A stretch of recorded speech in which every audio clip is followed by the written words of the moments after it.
Bienvenue sur Infonomie, voici un MacBook Air.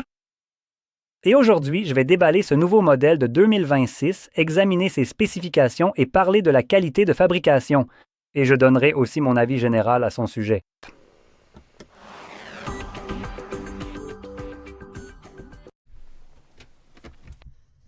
Alors, entrons directement dans le vif du sujet.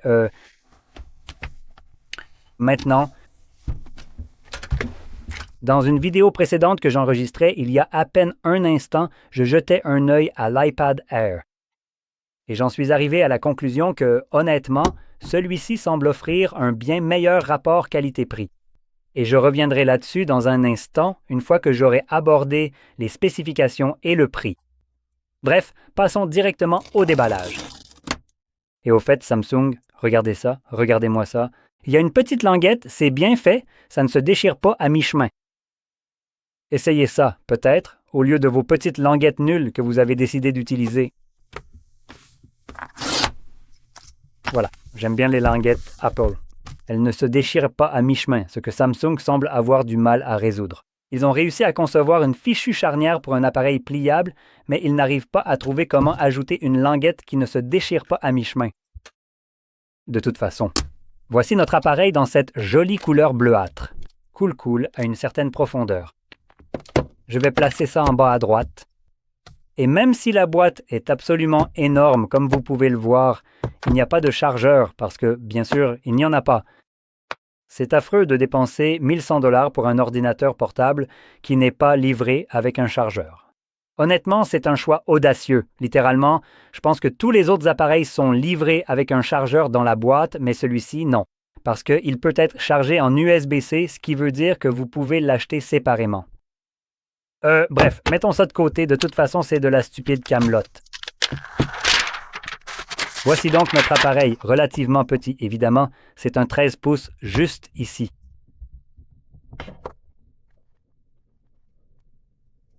Est-ce que c'est du caoutchouc ou du plastique? Elles sont assez dures pour que je pense que c'est en fait une sorte de plastique, et je le souligne parce qu'elles tombent assez brutalement. Ça glisse, comme vous pouvez le voir, assez facilement. Donc, en termes de stabilité sur une table, sans risque de déplacement, l'expérience n'est pas optimale. Mais... Bonjour. Vous plaisantez, j'espère? Voilà. Maintenant, elle s'ouvre d'une seule main. On dirait que c'était littéralement collé ensemble. Bref, évidemment, dès qu'on l'ouvre, il démarre instantanément et je dois bien l'avouer, il faut le reconnaître. Je n'aime pas Apple, mais leurs ordinateurs portables sont... Oh, parfait! Il y a quelque chose dans leur fabrication, leur apparence, leur qualité qui atteint la perfection absolue. Je retire ce que j'ai dit. La perfection absolue si on ne tient pas compte de ces conneries.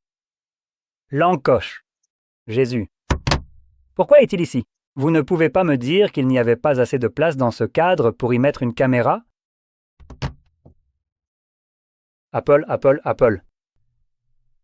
Pourquoi Apple a-t-elle une telle obsession pour les encoches? Encoche ici. Encocher ici?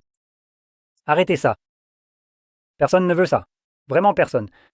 Et peu importe à quel point vous essayez de faire croire aux gens que « Oh, les encoches, c'est génial ». Parce qu'on a Face ID là-dedans, eh bien, tous les autres téléphones arrivent à avoir Face ID sans ça. Très bien, je comprends. Est-ce qu'on commence maintenant? Cela dit, je vais être plutôt positif à propos de cet appareil parce que c'est généralement un bon ordinateur portable. Alors, commençons par la qualité de fabrication, car j'aime vraiment la qualité de fabrication, la qualité des MacBooks. Ils sont entièrement faits d'aluminium et la façon dont ils sont conçus donne vraiment une impression de qualité. Il y a quelque chose dans la rondeur des bords, même si celui-ci est un peu moins arrondi, du moins sur le dessus, là où se trouve l'écran. Mais par exemple, le Neo a un design un peu plus arrondi sur l'ensemble de l'appareil. Un peu comme les anciens MacBooks qui utilisaient les processeurs Core 2 Duo, les blancs, ceux en plastique, tu vois. Eux aussi étaient arrondis partout, et ça donnait vraiment une sensation très agréable. Un boîtier en aluminium un peu plus agréable, et c'est pour ça que j'aime un peu plus le Neom en termes de design. mais c'est très similaire à celui-ci. Et dans tous les cas, l'un comme l'autre donne vraiment une impression haut de gamme. Attends, je viens de réaliser quelque chose. Oh, tu te fous vraiment de moi là. Donc, je veux vraiment souligner ce point. Tant que c'est frais dans ma tête et dans ma colère, ils ont le culot de vendre un ordinateur portable à 1100 $ et de te donner un câble de charge type C. Pour utiliser l'anglais comme langue principale, désactivez la touche « Retour ». L'ordinateur portable dispose d'une fonction de chargement sécurisée Mac. Maintenant, je fais partie de ces baby boomers, même si je n'ai que 35 ans. Déjà, j'avais un MacBook Pro à l'époque. Encore une fois, parfois à l'époque où les MacBooks étaient équipés de processeurs Core de double, n'est-ce pas? Et le chargeur MagSafe, c'est-à-dire le bloc complet avec le câble qui s'y connecte, était fourni avec l'appareil. Je n'avais pas besoin de l'acheter séparément. Et mieux encore, ces ordinateurs portables coûtaient moins cher. Incroyable. Mais en tout cas, ceci étant dit, continuons. Donc, à part ça, nous avons aussi la prise casque se trouve juste ici de l'autre côté, ce qui est plutôt pratique. Et puis, deux ports de charge Type-C, ou plutôt deux ports Type-C qui sont Thunderbolt. Je ne sais pas si les deux le sont, mais au moins un l'est. Laissez-moi vérifier rapidement si je peux trouver l'information. MagSafe 3,5, deux ports Thunderbolt 4 qui sont de type C, donc les deux sont de type C. Thunderbolt 4 jusqu'à 40 gigabits par seconde et USB 4 également jusqu'à 40 gigabits. Donc, en termes de connectivité ici, en fait, vous n'avez techniquement que deux ports, les deux ports type C, mais avec des adaptateurs, vous pouvez vous en sortir et étendre un peu plus les possibilités. Et les ports que nous avons ici sont des Thunderbolt. Donc, techniquement, vous pouvez brancher des moniteurs et ensuite chaîner d'autres appareils à partir des moniteurs et tout ce genre de choses. Donc, ça va. Maintenant, avec ce chargeur intégré, en supposant que vous achetiez le chargeur, je dispose d'une capacité de charge rapide avec un adaptateur secteur USB-C de 70 watts. Donc, vous pouvez le charger jusqu'à environ 70 watts. Et laissez-moi attendre un instant, quoi? Intégré? Non, il ne s'agit pas d'un adaptateur secteur dynamique de 40 watts avec une puissance maximale de 60 watts. Je ne suis pas vraiment sûr de ce qui fait référence à la vitesse de charge ou au bloc d'alimentation parce que, franchement, je n'en ai aucune idée. Et d'ailleurs, tout ça vient directement du site d'Apple, ce que je lis, donc c'est du mot à mot. Batterie et alimentation jusqu'à 18 heures. Streaming vidéo jusqu'à 15 heures. UH, web sans fil UH. Batterie lithium polymère intégrée de 53,8 Wh et adaptateur secteur dynamique de 40 watts avec 60 watts max. Câble USB-C vers MagSafe 3, 2 mètres. Est compatible avec la charge rapide grâce à un adaptateur secteur USB-C de 70 watts ou plus. Nous pouvons donc le charger jusqu'à 70 watts avec un adaptateur compatible. Il n'est pas vraiment précisé s'il s'agit d'un véritable port Type-C ou MagSafe, mais dans tous les cas, c'est le plus rapide. Il peut se recharger, ce qui est plutôt bien. Et la batterie intégrée ici fait presque 54 Wh, et l'appareil lui-même peut tenir un temps assez respectable, soit 15 heures de simple navigation sur le web. Franchement, en termes d'ordinateur portable, c'est quasiment imbattable. En dehors d'Apple, disons-le comme ça. Donc, avec n'importe quel Windows, vous n'atteindrez pas vraiment ce niveau avec, par exemple, Windows 11 et les processeurs classiques. En revanche, du côté d'ARM, c'est un peu plus compétitif, mais beaucoup d'ordinateurs portables, du moins sous Windows, ne sont pas basés sur ARM. Les Mac, en revanche, le sont tous, donc c'est assez simple. Très bien, maintenant, poursuivons notre chemin. Laissez-moi juste rapidement revenir en haut. En ce qui concerne le processeur qui alimente cet appareil, nous avons la puce M5. Il y a maintenant deux options, ce qui fera varier le prix. Nous avons la version avec un processeur à 10 cœurs et elle est équipée de GPU à 8 cœurs. Ce qui signifie qu'en termes de performance de jeu ou pour des tâches de rendu et ce genre de choses, ce sera un peu moins puissant. Et si vous prévoyez de dépenser un peu plus, vous pouvez obtenir pratiquement le même appareil, tout est identique, mais vous avez un GPU à 10 cœurs, ce qui veut dire que vous avez 2 cœurs supplémentaires, ce qui pourrait potentiellement augmenter les capacités pour, par exemple, en termes de jeu, de performance de jeu et de rendu sur l'appareil, ce qui sera très important pour certaines personnes. Maintenant, nous avons également 16 gigaoctets de stockage intégré, configurable jusqu'à 24 ou 32. Donc nous pouvons...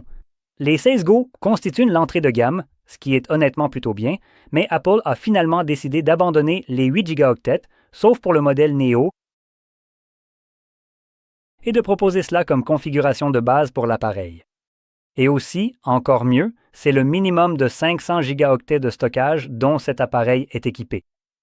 Il est possible de le configurer jusqu'à 4 téraoctets impressionnants, mais vous paierez un véritablement lourd supplément pour cela, surtout maintenant que les prix de la RAM et du stockage sont complètement détraqués. Maintenant, je ne pense pas qu'Apple ait vraiment ajusté ses prix.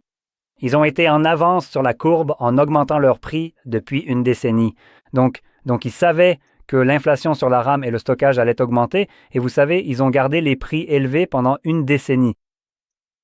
Évidemment, c'est du sarcasme. Donc, dans tous les cas, donc pour les 1100 $ que coûte cet appareil, vous obtenez 512 gigaoctets et 16 gigaoctets de RAM, ce qui, pour être honnête, me semble être un prix d'entrée sacrément bon pour l'appareil. Et si vous avez besoin de plus, vous pouvez évidemment obtenir plus de stockage ou plus de RAM. Je ne sais pas si je l'achetais pour moi-même, si je choisirais une configuration supérieure. Celui-ci me semble déjà vraiment très bon. Le demi-téraoctet est peut-être un peu limité. Personnellement, je pense que j'aimerais vraiment opter pour un téraoctet. Je pense que ce serait le juste milieu pour ne plus trop se soucier du stockage. Mais encore une fois, cela sera augmenté. Voyons voir si je passe de 512 Go à un téraoctet lors de la configuration.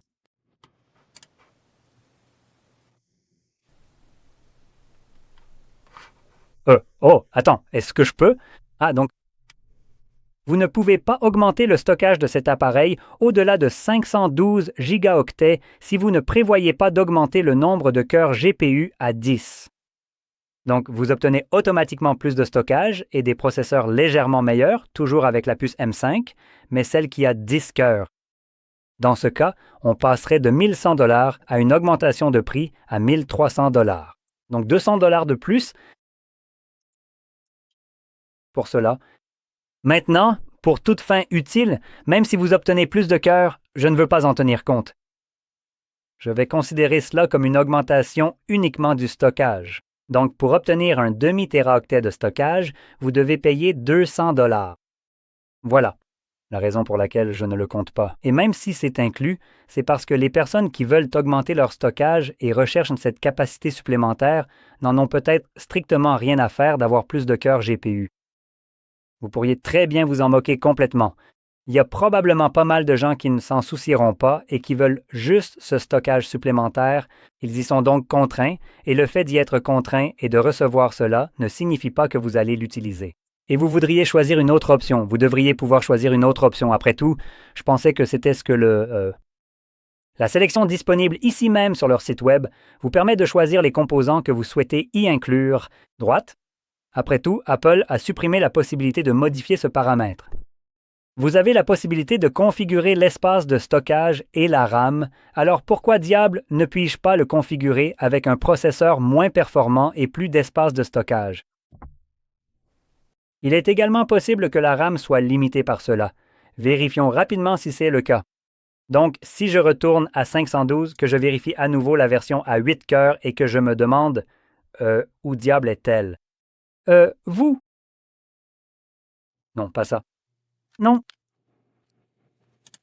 Ah, voilà, 16 gigaoctets. Supposons donc que je veuille 24 gigaoctets de RAM. Oh oui, cela passera également au processeur à 10 cœurs. Alors, Dieu nous en préserve, vous auriez besoin de plus de RAM ou de plus d'espace de stockage, voire des deux. Vous serez toujours obligé de prendre le modèle avec les spécifications supérieures. Voyons voir si j'ai simplement besoin de plus d'espace de stockage et de plus de RAM. Ça va me coûter maintenant. 1500, donc 400 de plus. Génial maintenant si vous voulez opter pour la version la plus haut de gamme. 4 téraoctets, putain, c'est 1000 $ de plus, wow, et 32 gigaoctets de stockage. Et maintenant, on regarde un prix de putain 2700 $. Bon, wow, je m'attendais à une augmentation de prix, mais alors là, je n'étais pas préparé à une telle hausse. Wow, d'accord. Maintenant, la RAM et le stockage ont été augmentés grâce à l'IA. Mais bon, si vous construisez un ordinateur, ça va vous coûter peut-être 500 $ de plus, peut-être un peu plus, peut-être 1000 $ de plus. En fait, ce n'est pas vraiment ça. Enfin, c'est un prix exorbitant. Ne l'ignorons pas, mais tout bien considéré avec le prix actuel. Et si on considère ça comme un ordinateur de bureau, par exemple, où l'on peut choisir ses composants, cette augmentation de prix n'est-elle pas franchement insensée? Donc, 32 gigaoctets de RAM auraient probablement constitué la capacité minimale requise là d'où je viens. Environ 2000 PLN, qui représente environ 500 États-Unis, dollars. Et puis, un stockage de 4 téraoctets va coûter 500 $ américains de plus. Dollars, donc ça fait 1000 ici. C'est donc légèrement plus cher que le prix d'entrée de celui-ci. Honnêtement, au vu des prix actuels de ces composants, ce n'est pas aussi insultant, aussi hors de prix que ça le serait habituellement. Bref, cela dit, ça reste un excellent ordinateur portable. À cause des prix et des changements imposés, je ne le ferai probablement pas. Si vous cherchez un appareil, il vaudrait peut-être mieux opter pour le modèle d'entrée de gamme si vous voulez économiser un peu d'argent. Sinon, ce que vous pourriez faire, même si c'est une option que je déteste, mais je veux quand même la mentionner si cela vous intéresse, comme, pour une raison quelconque, c'est d'acheter un iPad. Maintenant, il faut quand même faire quelques sacrifices ici. Donc, voici l'iPad Air qui possède le processeur M4 au lieu du M5 que celui-ci a. Donc, c'est la génération précédente, mais il est livré avec un stylet pour écran tactile. Il a la possibilité d'avoir, vous savez, ce clavier juste ici, avec ce tout petit trackpad juste là. Mais malheureusement, il fonctionne sous iPadOS, ce qui, pour quelque chose que vous allez utiliser en remplacement d'un ordinateur portable, à la place. Avoir un système d'exploitation mobile qui fait semblant de ne pas l'être alors qu'il fait tourner un processeur d'ordinateur qui était utilisé dans les anciens ordinateurs portables, c'est un choix un peu nul. Et j'aurais vraiment aimé que celui-ci soit livré avec macOS au lieu d'iPadOS, et dans ce cas, ça aurait vraiment été sympa. Mais, cela étant dit, avec ce clavier, l'iPad avec ce clavier vous reviendra au même prix. En gros, c'est le même prix que celui-ci, puisque le clavier coûte 300 $ et l'iPad coûte 800 $. Donc, ça fait 1100 $ pour les deux, ce qui est le même prix que celui-ci, mais avec moins de stockage et moins de RAM. Et oui, ce sont en gros les points les plus importants. Donc voilà, c'est en gros l'alternative si vous voulez, et évidemment, vous avez la possibilité d'utiliser un stylet, ce que celui-ci ne permet pas. C'est la logique un peu absurde d'Apple. Ils ne veulent pas mélanger ces deux produits parce qu'une fois qu'ils ajoutent l'une de ces fonctionnalités à l'autre, cela rend l'autre en fait redondant. S'ils ajoutent la compatibilité avec le stylet sur un Mac, l'iPad devient inutile. S'ils ajoutent macOS aux iPads, les MacBooks deviennent inutiles d'une certaine manière. Donc en gros, c'est Apple qui essaie de rendre tous leurs appareils pertinents. Parce qu'au lieu de vous vendre maintenant un iPhone et par exemple un iPad qui fonctionne sous macOS, ils peuvent vous vendre un iPhone, un iPad et un MacBook et potentiellement un Mac. Donc ça fait plus d'argent qu'ils peuvent vous prendre. Et évidemment, les gens qui achètent généralement un produit ont tendance à en acheter un autre chez eux aussi. Bref, voilà, c'est à peu près tout. C'est un appareil vraiment, comme je le disais au début, c'est un sacré bon appareil qui tourne sous macOS. Et vu l'état actuel de Windows, honnêtement, je pense que beaucoup de gens pourraient regarder ça et le considérer comme une excellente option.